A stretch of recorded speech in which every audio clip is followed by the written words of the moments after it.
各位評判大家好，我哋係嚟自順德梨園頌會嬰幼中學嘅學生，我哋好榮幸可以參加到香港創科展，而我哋嘅作品係致醒夢。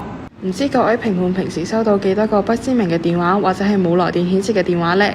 我哋發現近呢1-2年越嚟越多呢兩類嘅電話，大部分都係同電話騙案有關。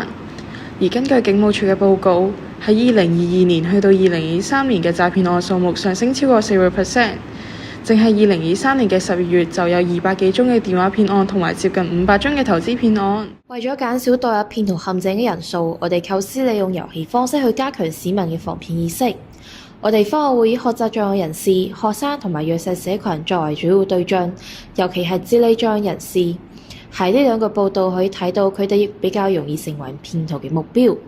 相信各位評判都有聽過提防騙子由零開始嘅口號。我哋作版參考咗警方嘅提子檔案郎嘅故事去製作致醒夢嘅場景，令到智力障礙人士去了解更多防騙資訊。而喺成個遊戲製作方面，我哋利用咗 Cosplay 嘅平台去製作我哋呢一個嘅 VR 類遊戲，當中我哋設置咗10個嘅場景。咁我哋嚟睇下我哋呢一個遊戲嘅大概內容啦。喂，你好啊，我哋係某某銀行打嚟㗎。我哋發現呢，你銀行賬戶出現咗問題啊。而家呢，需要你提供身份證號碼同埋銀行密碼俾我幫你處理啊。而對話完咗之後，亦都會有一個簡單嘅小劇場，話翻俾玩家聽，如果我哋信咗呢啲人講嘢，會有啲咩嘅後果。而我哋成個遊戲主要係有包括咗3個嘅防騙小劇場。而第4個劇場就係我哋希望利用媽媽嘅角色去提醒玩家，如果有啲咩嘅困難，都可以去可信任嘅人士作為商討。最後亦都有一個簡單嘅防騙小測驗，了解翻玩家嘅學習成果。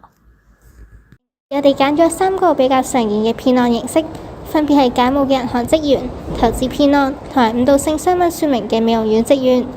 而喺故事結束之後，騙徒亦都會發生成為女巫同埋吸血鬼，利用壞人嘅角色去加強翻佢哋嘅視覺記憶。而當中遊戲嘅角色亦都係適應緊日常嘅生活例子，就例如俾屋企人一次過發現冇晒20萬，而再打去電話公司就已經冇人再接聽。喺進一步推出俾公眾使用之前，呢個遊戲亦都有俾學校50位同學進行測試同埋改進。普遍都認為遊戲可以提升市民嘅防騙意識，但係遊戲玩法可以更加多元化，而場景亦都可以再改進。咁日後我哋亦都會再去優化整體遊戲體驗。除咗電話騙案之外，仲有各種騙案需要我哋去提防，而電話騙案只係成個防騙遊戲嘅開端。我哋團隊相信致醒夢喺市場上有好大嘅發展潛力。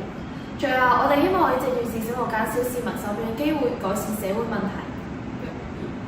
防騙遊戲致醒夢，提醒市民唔中伏。多謝。